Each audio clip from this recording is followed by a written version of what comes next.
Good evening, everyone. My name is Eric Brown, and alongside my partners Javier and Alberto, we will be presenting our project presentation on digital forensics and investigative concepts.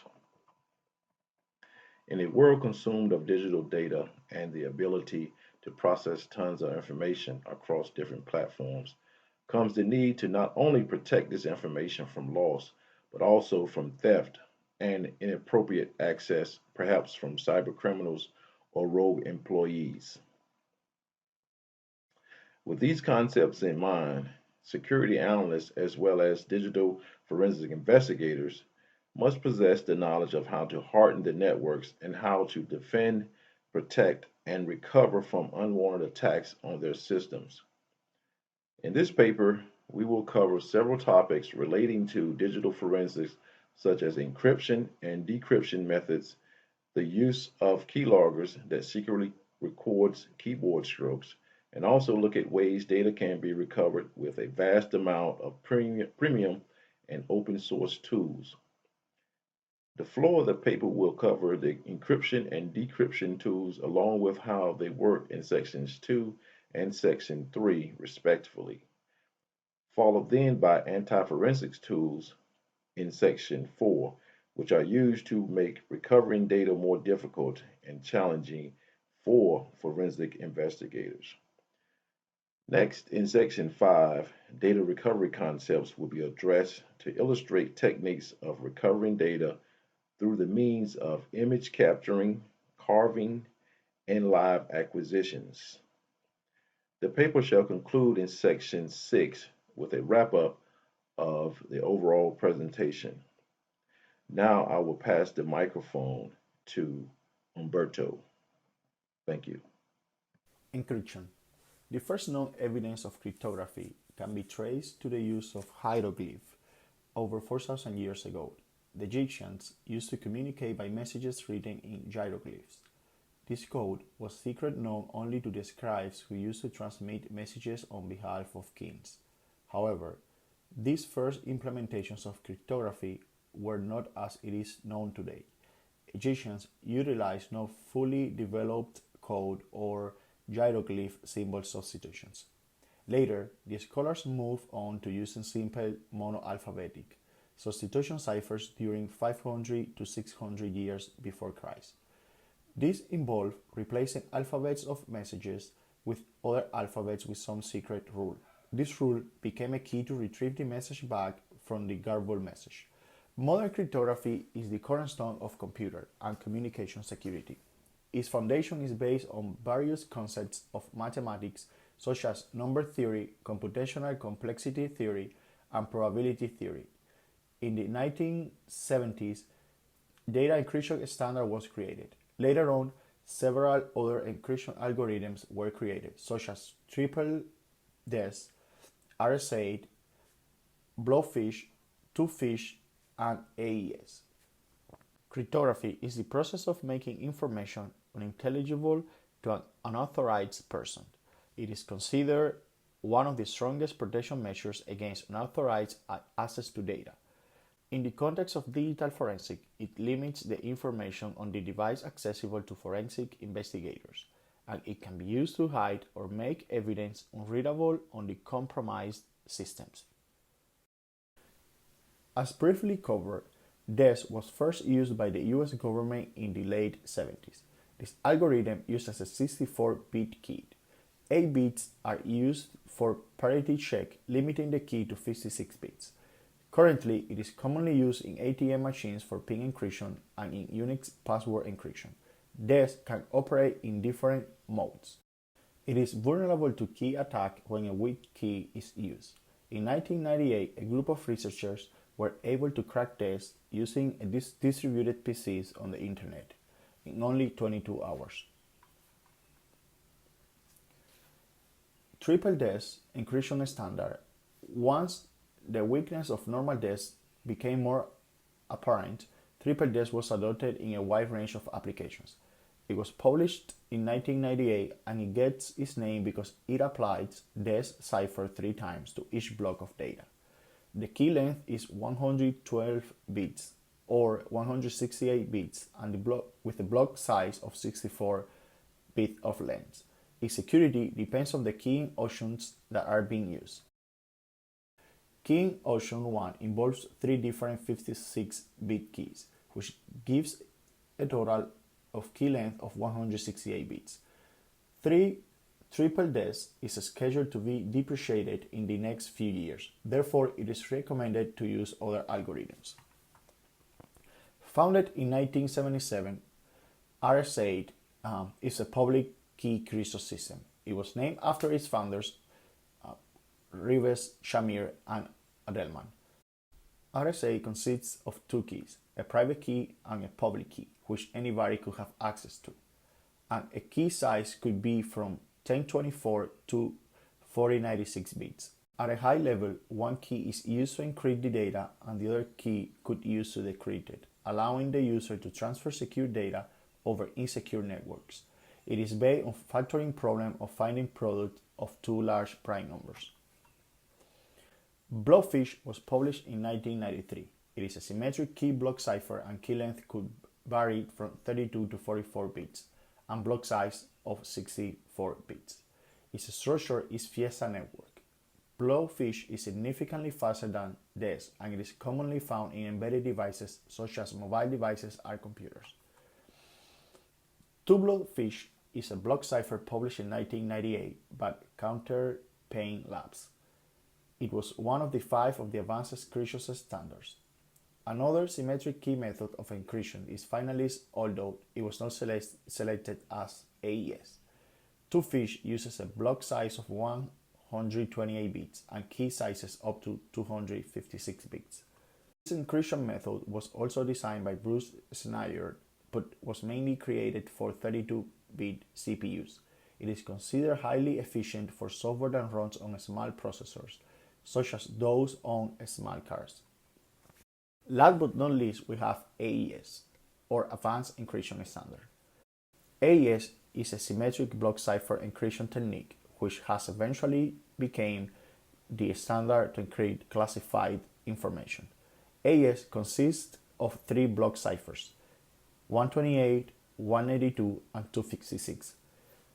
Each cipher encrypts and decrypts data in blocks of 128 bits using cryptographic keys of 128 bits, 192 bits, and 256 bits respectively.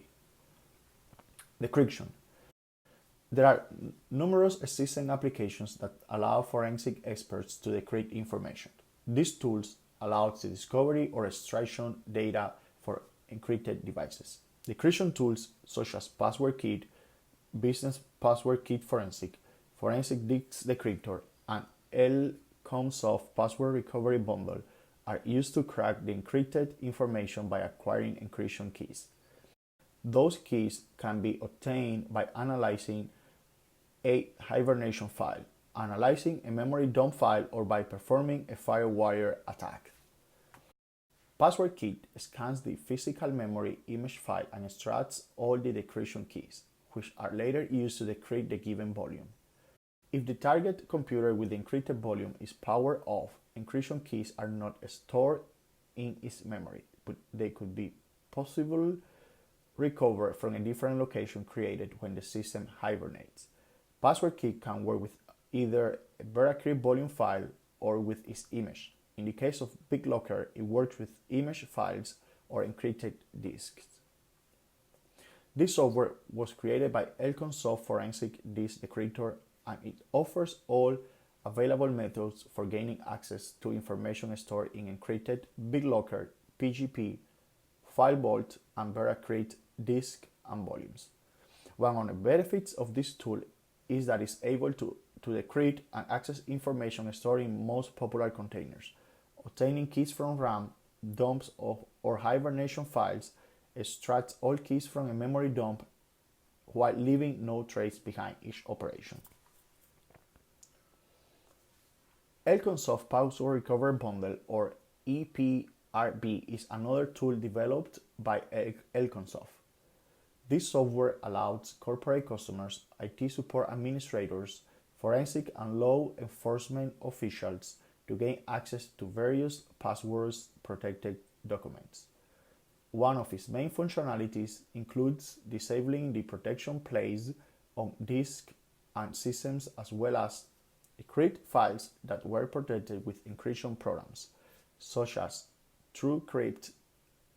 This tool is very similar to the forensic disk decryptor, except that it leaves a trace behind. EPRV is also one of the fastest and easiest to use tools. It is programmed to reduce the amount of time it takes to recover a password. Aside from passwords, several file formats can also be recovered. So, anti-computer forensic. Anti-forensic is exactly as it sounds. The use of tools, methods, and procedures to obstruct the recovery of evidence. Goals of anti-forensic include avoiding detection, disrupting the collection of evidence, increasing the time an examiner spends on a case, casting doubt on a forensic report or testimony, and subverting or directly attacking a forensic examination. In order to lead an investigator astray, anti-forensic techniques may utilize one or more of these 5 strategies: data destruction, data concealment, data transformation, data fabrication, and data source elimination. These strategies are used to buy time, leave behind evidence that is difficult to capture and or understand. These strategies are used to buy time, leave behind evidence that is difficult to capture or understand, force an investigator to follow false trails and destroy evidence together. The most common data destruction and concealment methods include overwriting data and metadata, data hiding, encryption, and stenography. The easiest way to hide it is to use the simple right-click option. However, to ensure that data cannot be recovered, data destruction is necessary. One method would be physically destroy the hard drive. Another method is to use a file shredding application to permanently delete a file. CCleaner provides that option. To shred a file, the CCleaner overwrites the old data with new data several times to prevent it from being recovered. Dark's Boots and Nuke, also known as DVAN, is an open source project hosted on SourceForge. This program is designed to securely erase a hard disk until data is permanently removed and no longer recoverable, which is achieved by overwriting the data with pseudo-random numbers generated by Marcin Twister or Isaac. Last but not least, we have HDD Erase, which is a freeware utility that securely erases data on hard drives using the Secure Erase Unit command built into the firmware or parallel 88 and serial 88 drives manufactured after 2001. HDD Erase differs from other file deletion detection programs such as Dark's Boot and Nuke, which attempts to erase data using block writes which cannot access certain portions of the hard drive. But this software can access data which is no longer accessible through software, such as backblocks. Data recovery is the process of acquiring and retrieving data from digital sources such as computer hard drives, printer hard drives, phones, memory cards, flash drives, cloud devices, and anything that data can be saved on. Digital forensics investigators are tasked with many cases to review and gather information about. These can be from live crime scenes or cases handed over to them to reveal and recover data in preparation for a court proceeding. In any event, the data required must follow the necessary chain of custody to be admissible in a court of law. Therefore, forensic investigators must follow careful procedures when acquiring and attempting to recover data from suspects' devices. Most of the time, expert forensic investigators are pretty familiar with the chain of command procedures and therefore begin to collect their data without any issues. In collecting the data, the investigators must determine the best method to acquire it. A dead or live acquisition depends on the nature of the investigation. Usually, a live acquisition is conducted when there is a live attack or belief of losing valuable information if the computer or live source is powered off. Also, live acquisitions should be considered when there is knowledge of the computer source drives believed to be encrypted. In this case, without the knowledge of the encryption key, investigators would have a more challenging time acquiring access to the data. The dead acquisition, of course, is conducted when the computer source has been powered off.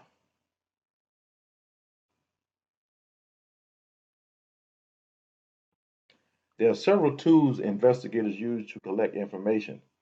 Some are paid, while others are available through trial versions and open source initiatives.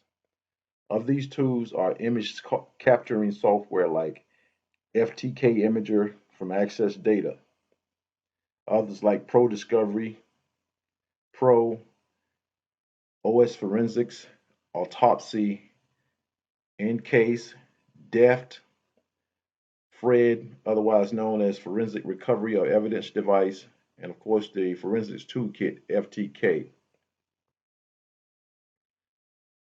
The FTK Imager tool can capture a bit for bit image of the source drive and save it in a raw Unix style DDD or data dump format, as well as other formats like the .eol and the .aaf.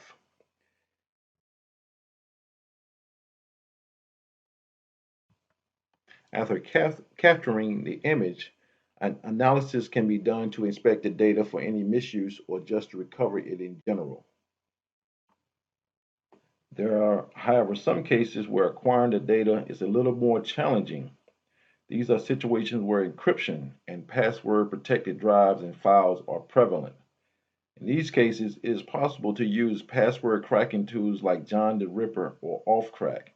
However, these are brute force tools, and depending on the encryption standard and the key length, it could take years to crack.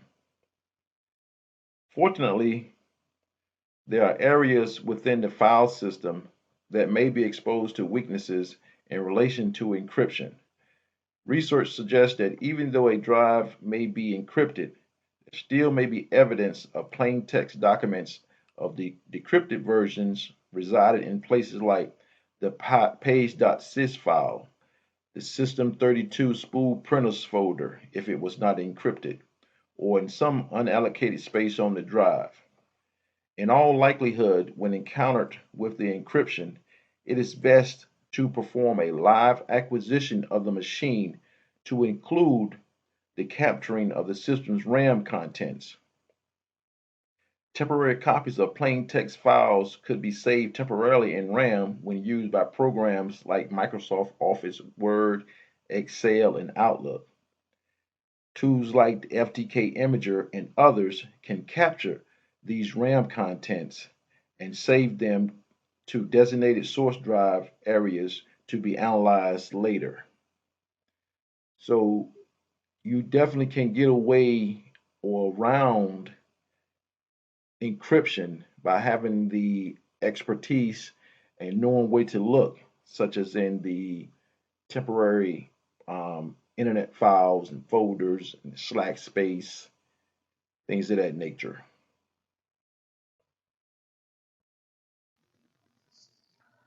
The field of information technology experiences significant changes every day. This change is due to the ability of human resources in the development field. The, the tool that is most developed is a keylogger. A keylogger is intended to record every keystroke on the machine. This is particularly dangerous because it allows a hacker to retrieve lots of information like usernames, passwords, social security numbers, and bank information. This tool is rarely recognized as malicious software by any antivirus program. This program can hide itself as a process and work in the background to retrieve information. The development of this tool can be configured to create hidden text files to be stored on the local system to be retrieved later by the hacker, or it can also be programmed to be sent by email every certain amount of time. Usually, keyloggers are installed on the victim's machines by other malware programs, such as viruses and trojans. By the time the antivirus picks up the malware on the trojan or virus, the keylogger has already been installed. In April of 2015, a type of keylogger malware was discovered called Punky POS. This malware affected point-of-sale machines in over 200 restaurants, which stole credit card data. Punky POS runs seamlessly in all Windows operating systems. The cybercriminal's plan is to install the malware in POS terminals in order to steal sensitive information such as account numbers, magnetic strip contents from bank accounts, etc. This malware installed the keylogger that monitored keystrokes and then installed a RAM scraper that read the memory of all the processes in the machines. It was developed to determine what is valid and what was. This program ignored all information except credit card information. It gathered all the information through the magnetic strips of the cards to clone the cards later. Then, the information was encrypted and transferred to a web browser. This was all through an encryption method such as AES. Completing the procedure helped to evade detection, especially when scanning network traffic. When it comes to keyloggers, there are two types: software-based keyloggers and hardware-based keyloggers. Hardware-based keyloggers are fully self-contained hardware units that are attached physically to a device. All that all the data that is captured is directly stored on the device and never appears on the computer that is that is being monitored. These devices contain two very important parts: a microprocessor and non-volatile memory. The microprocessor interprets the keystrokes or can be dedicated to only check for passwords, while the memory is used to record the keystrokes. Using this type of memory is useful to retain data even during a power loss, which allows the device to be unplugged from the victim's machine and plugged into the device to extract captured data. Hardware keyloggers are really tiny, sometimes the size of a paperclip. Since it does have its own microprocessor, it does not need the resources from the machine, which benefits a hardware keylogger as it's virtually undetectable. There is no keylogger software program installed on the machine, therefore an antivirus would not be able to detect the hardware keylogger. The other type of keylogger is a software-based keylogger, which are programs that are downloaded and installed on the victim's computer. These keylogger programs run in stealth mode, which means they are invisible to the user of a PC. It actually requires a password to become visible, otherwise one can search their folders and come up empty. The software-based keyloggers can be programmed to send the captured keystrokes or data to an email account or be set as an FTP address on a server to be accessed later. The negative side is that software-based keyloggers use machine resources to capture data and are stored on the hard drive. Anti-spy programs can discover the created file and delete it, while also deleting the actual keylogger program. As antivirus software advances, it will be easier to detect keyloggers installed on the system and be removed to save a victim's information. For our project, we made a software-based keylogger, which we will present in a video right now.